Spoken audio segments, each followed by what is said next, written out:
Je voudrais vous rassurer que le gouvernement a commencé par acquérir déjà les équipements et consommables nécessaires pour la prise en charge optimale des patients, en particulier des appareils de réanimation, et qu'il a déjà mobilisé, avec l'appui des partenaires techniques et financiers, une somme de 10 milliards de francs CFA destinée à la riposte. Par ailleurs, depuis l'enregistrement du premier cas, nous avons démarré le traitement à la chloroquine dans le cadre d'un protocole de recherche sur consentement éclairé et écrit des patients et des sujets contacts.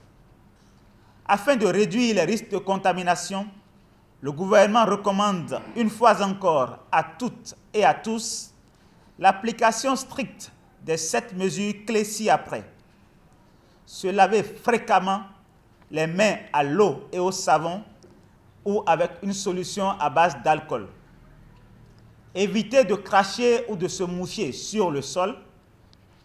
Se couvrir la bouche et le nez avec un masque médical, un mouchoir en papier ou le creux du bras lorsqu'on tousse ou éternue, puis jeter le masque ou mouchoir et se laver les mains. Si l'on porte un masque facial, s'assurer de bien couvrir la bouche et le nez, éviter de toucher le masque qui est en place et le jeter immédiatement après utilisation s'il est à usage unique et se laver les mains aussitôt après. Éviter tout contact étroit, non protégé, avec des personnes ayant la fièvre et la toux et consulter un médecin en cas de fièvre, toux et difficultés respiratoires.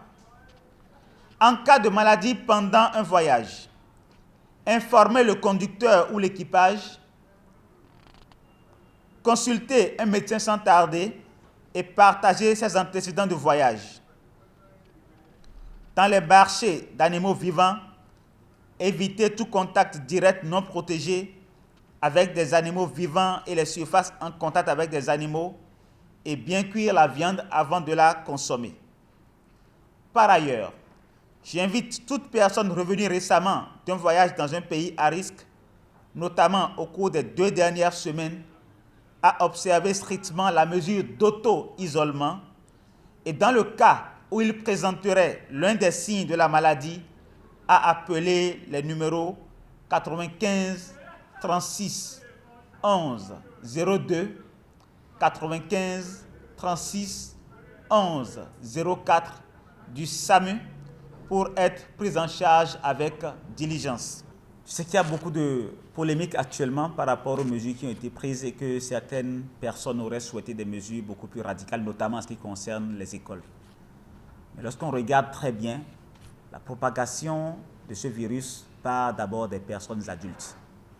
Ce qu'il nous faut faire au niveau de nos écoles, c'est de nous assurer que nos enfants puissent effectivement respecter ces règles d'hygiène, notamment le lavage systématique des mains à l'eau et au savon. Et à cet effet, le gouvernement a instruit les ministères qui s'occupent en charge de l'éducation pour que devant les salles de classe, qu'il y ait des dispositifs de lavage de mains afin qu'on s'assure que chaque enfant se lave les mains en arrivant à l'école, aux heures de pause et avant de partir à la maison. Je pense que c'est de cela qu'il s'agit. Et nos enfants savent si très bien véhiculer le message qui seront les meilleurs vecteurs pour passer la bonne information sur le lavage des mains. Je voudrais encore une fois appeler à la sérénité les parents d'élèves qui s'inquiètent. Le gouvernement est là pour protéger toute la population. Et les mesures qui ont été prises en mesurant tous les paramètres nécessaires pour les prendre de façon à ce que la population ne soit pas exposée.